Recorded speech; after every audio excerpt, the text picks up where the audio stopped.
శుక్లాంబరధరం విష్ణుం శశివర్ణం చతుర్భుజం ప్రసన్నవదనం ధ్యాయేత్ సర్వవిఘ్నోపశాంతయే అగజానన పద్మార్కం గజానన మహార్నిశం అనేకదంతం భక్తానాం ఏకదంతం ఉపాస్మహే. ఓం గం గణపతయే నమః.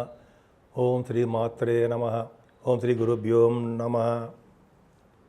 మా ఆది ఆస్ట్రాలజీని చూస్తున్నటువంటి మీ అందరికీ, అలాగే విదేశాల్లో కూడా నివసిస్తూ మన వీడియోను చూస్తున్నటువంటి మీ అందరికీ కూడా పేరు పేరున నా హృదయపూర్వక నమస్కారాలు.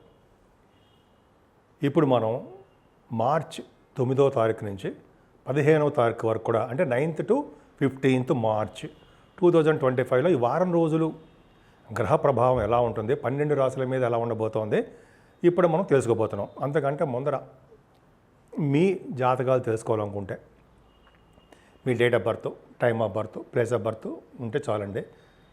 నాకు పంపించండి, వాట్సాప్లో పంపించండి, అయితే ఫోన్ చేసి మాట్లాడతాను. అలాగే గృహప్రవేశ ముహూర్తాలు కానీ, పెళ్లి ముహూర్తాలు కానీ, అనేక రకాలమైన మంచి ముహూర్తాలు కూడా మన ఆది ఆస్ట్రాలజీ తరపున నేను చేస్తూ ఉంటాను. మీకు ఏమాత్రం అవకాశం ఉన్నా చేయించుకోవాలనుకుంటే మన ఆది ఆస్ట్రాలజీని నన్ను సంప్రదించడం సరిపోతుంది. ఈ కింద స్క్రోల్ అవుతుంది కదా, ఆ నెంబర్ ఫోన్ చేయండి. సరే, ఇప్పుడు మనం మార్చి 9th నుంచి 15th వరకు మిథున రాశి వాళ్ళకి కుజచంద్రుల యోగం ఉందండి. అంటే మీ రాశిలోనే కుజుడు ఉన్నాడు, అలాగే చంద్రుడు కూడా ఉన్నాడు 9th and 10th డేట్స్లో. అంటే చంద్రమంగళ యోగం కింద చెప్పవచ్చు. అంటే మీకు లాభాధిపతి అనేటువంటి 6వ ఇంటి వాడు, 11వ ఇంటి వాడు అన్న కుజుడు మంచివాడు కాదు.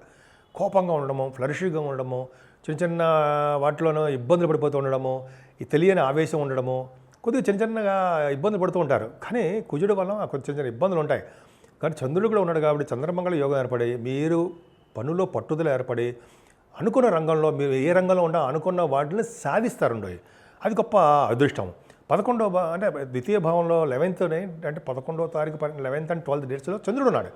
సెకండ్ హౌస్లో ఉండడం వలన ధనయోగము, కుటుంబంలో వృద్ధి, కుటుంబ సభ్యుల యొక్క ఆదరణ మీకు ఉండబోతోంది మిథున రాశి వాళ్ళకి. అలాగే గాయకులు కూడా మంచి అభివృద్ధికరంగా ఉంటారు. వాళ్ళ పరిస్థితులు బాగున్నాయి. అంతేకాకుండా మీరు రాశి వారికి 4th భావంలో కేతు ఉన్నాడు కదా, కేతువుతో కలిసిన చంద్రుడు 15వ తారీఖు ఉంటాడు. అలాగే గురుదృష్టి ఉంది. అంటే 4th భావం కంఫర్టబుల్నెస్ ఎక్కువ ఉంది. అంటే చంద్రుడితో కలిసిన కేతువు కాబట్టి మీ మదర్ గారి యొక్క ప్రేమ, అభిమానము, ఆదరణ మీకు ఎక్కువ ఉండబోతున్నాయి. అలాగే చదువు విషయంలో ఏమాత్రం ఇబ్బంది పడరు.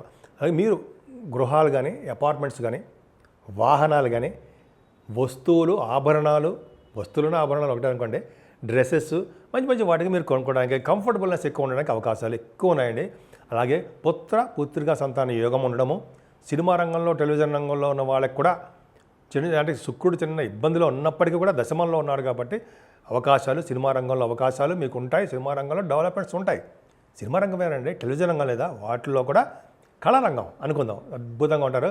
కాబట్టి మీ ఆరోగ్య విషయంలో కొద్దిగా శ్రద్ధ వహించండి. అయినా కూడా ఏం ఇబ్బంది పడాల్సిన అవసరం లేదు, గురుదృష్టి ఉంది కాబట్టి.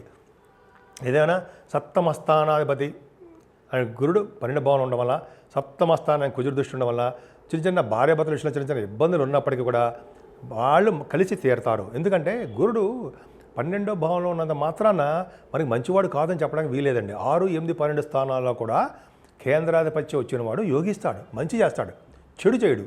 అంతేకాకుండా మీ రాశి వాళ్ళకి భాగ్యస్థానంలో రవితో కలిసిన చేరున్నాడు. భాగ్యస్థానంలో రవితో కలిసిన చేరు 3rd house lord and 9th house foreign. అలాగే 9th house lord, 3rd house lord and 9th house lord కలిసి 9th భావంలో ఉండడం వల్ల short journeys, long distance journeys ఎక్కువ మీరు చేయడానికి అవకాశాలు ఎక్కువ, బాగా చేస్తారు మీరు. అలాగే తీర్థయాత్రలు, గురువుగారులు, అలాగే పీఠాధిపతులు వాళ్ళందరినీ కలవడము, సందర్శించడము, వాళ్ళ ఆశీస్సులు పొందడము ఎంత అద్భుతంగా ఉందండి. రవిశనులు భాగ్యస్థానంలో ఉండడం వల్ల విద్యరీత్యా, అంటే ఇంజనీరింగ్ విద్యరీత్యా, లేకపోతే డాక్టర్స్ విద్యరీత్యా మీరు విదేశాలు వెళ్ళబోతున్నారు. అయితే మీ వ్యాపారాల రీత్యా విదేశాలు, ఎందుకంటే భాగ్యస్థానం వ్యాపారం కూడా అంటాం కదా. వ్యాపారం ఏంటి? ఆటోమొబైల్ ఇండస్ట్రీస్, అలాగే సాఫ్ట్వేర్ రంగ ఇండస్ట్రీసు, అలాగే కోల్, సింగరేణి అంటాం కదా, సింగరేణి కాలేజ్ కోల్ వాళ్ళకి భాగ్యస్థానం, ముఖ్యంగా ఆడవాళ్ళు చెప్తుండే, మీరు కష్టపడి చదువుతున్నారు కాబట్టి భాగ్యస్థానం కాంపిటీషన్ చెప్తాం. ఈ బిజినెస్లో చెప్తుంటాం కాబట్టి సాఫ్ట్వేర్ రంగ ఉద్యోగస్తులకి, అలాగే సిమెంట్ పరిశ్రమలు ఉన్న వాళ్ళకి, ఫార్మా రంగం, ఇలాగా వాళ్ళ వ్యాపార అభివృద్ధికి దినదిన ప్రవర్ధమానం అవుతూనే ఉంటుంది. ముఖ్యంగా రవిశనులు కనుక అలాగ భాగ్యస్థానంలో ఉంటే ఆ రాజకీయ రంగంలో ఎలివేషన్ అంటే మంచి ప్రమోషన్స్ రావడము, రాజకీయంగా కొన్ని పరిస్థితులు ఎదుర్కోవడము, కానీ వాటిల్లో విజయం సాధించడము, కోర్టు రిలేటెడ్ సంబంధించిన సరే లా రిలేటెడ్ సంబంధించిన వాటిలో మీరు గెలవడము, ఇక అవకాశాలు రవిశనులు భాగ్యంలో ఉండడం వల్లనే ఉన్నాయి. అలాగే రవిశనులు ఉన్న కాంబినేషన్ వల్ల మీరు చేస్తున్న వ్యాపారాభివృద్ధి ఖచ్చితంగా ఉంటుందండి. ముఖ్యంగా సివిల్ సర్వీస్, ముఖ్యంగా ఆడవాళ్ళకి చెప్తున్నాను, ఇందాక చెప్తాను, ఇదే చెప్దాం అనుకున్నాను. సివిల్ సర్వీసెస్ కానీ గవర్నమెంట్ ఆర్గనైజేషన్స్ కానీ అయితే మీరు విద్య రీత్యా ఏ ఎగ్జామ్స్ రాసినా ఆ ఎగ్జామ్స్లో ఉత్తీర్ణత అవ్వడానికి అవకాశాలు ఎక్కువ ఉన్నాయి. అంతేకాకుండా 10th హౌస్లో రాహు చాలా అద్భుతమైన ఫలితాలు ఇస్తాడండి. అంతేకాకుండా బుధుడు నీచ స్థితిలో, మీ రాశ్యాధిపతి బుధుడు 12th house lord and 5th house lord శుక్రుడు రెట్రగేషన్లో ఉండడం వల్ల బుధ శుక్రులకి బలం తక్కువగా ఉంది, కానీ రాహుతో కలుస్తున్నారు. ఉండడం వలన మీకు అక్కడ సేఫ్ అండ్ అయ్యారండి. అంటే రాహు వీళ్ళు ఇచ్చే ఫలితాలు రాహువే ఇస్తాడు, ఖచ్చితంగా మంచి ఫలితాలు ఇస్తాడు. సినిమా రంగంలో ఉన్న వాళ్ళకి చాలా అద్భుతంగా ఉంటుంది. ఎందుకంటే శుక్ర రాహువులు సినిమా రంగంలో ఉన్న వాళ్ళకి, అలాగే బిజినెస్ రిలేటెడ్ ఇండస్ట్రీస్లో ఉన్న వాళ్ళకి, కమ్యూనికేషన్ స్కిల్స్ పెంచుకోవడానికి శుక్ర రాహువులు బాగా పనిచేస్తారు ఉంటాయి. అంతేకాకుండా మీ మనోభావాలు చెప్పడానికి చాలా అద్భుతంగా ఉంటుంది. తర్వాత సోదరులు అంటారు కదా, వాళ్ళకి చాలా అద్భుతంగా ఉంటుంది. బుధ శుక్రుల కాంబినేషన్ కూడా ఉంది కాబట్టి వాళ్ళు ల్యాండ్స్ సంబంధించిన వాటిలోనూ, కళారంగంలోనూ మీరు తపస్వి అంటాం కదా, అలా మీరు బాగా డెవలప్మెంట్స్ ఉంటాయి.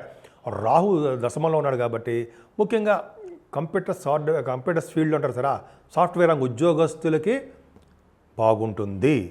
బుధ శుక్రుల కాంబినేషను నీచ స్థితిలో ఉన్నప్పుడు, బలం లేకుండా ఉన్నప్పటికీ రాహు ఉండడం వల్ల మీ ఉద్యోగంలో నిజంగా కొద్దిగా లేట్ అయినా పోయినా ఉద్యోగంలో మీకు వచ్చి తీరుతుందంటే సందేహం లేదు.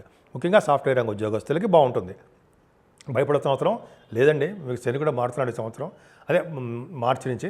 భయపడాల్సిన అవసరం లేదు, చాలా బాగుంది. దశమంలో అలా ఉండడం వల్ల, ప్లానెట్ పొజిషన్ ఉండడం వల్ల ముఖ్యంగా ఫైనాన్స్ రంగంలో ఉన్న వాళ్ళకి, బ్యాంకింగ్ రంగంలో ఉన్న వాళ్ళకి, ఎడ్యుకేషన్ సంస్థల్లో ఉన్న వాళ్ళకి, ఈ ఆడిటర్స్లు అంటారు సార్, ఆడిటర్స్ వాళ్ళకి అద్భుతంగా ఉంటుంది. 12వ భావంలో గురుడు కూడా చాలా యోగాన్ని ఇస్తాడండి. మీకు అద్భుతమైన యోగాన్ని ఇవ్వడానికి అవకాశం ఉంది. 12th హౌస్ లార్డ్ శుక్రుడు కూడా దశమంలో ఉన్నాడు, పరివర్తనలో ఉన్నారు కాబట్టి ఉద్యోగంలో చిన్న చిన్న కష్టాలు ఎదుర్కొంటారు, కానీ విజయ పరంపరలతోనే మీరు ఉంటారన్న సందేహం లేదు. ముఖ్యంగా మీరు పూజించవలసిన దేవుడు అమ్మవారండి. అన్నపూర్ణాదేవి అమ్మవారిని పూజించడం వల్ల సకల శుభాలు కలగడమే కాకుండా అన్ని రంగాల్లోనూ మీరు ముందంజలో ఉంటారన్నలో సందేహం లేదు.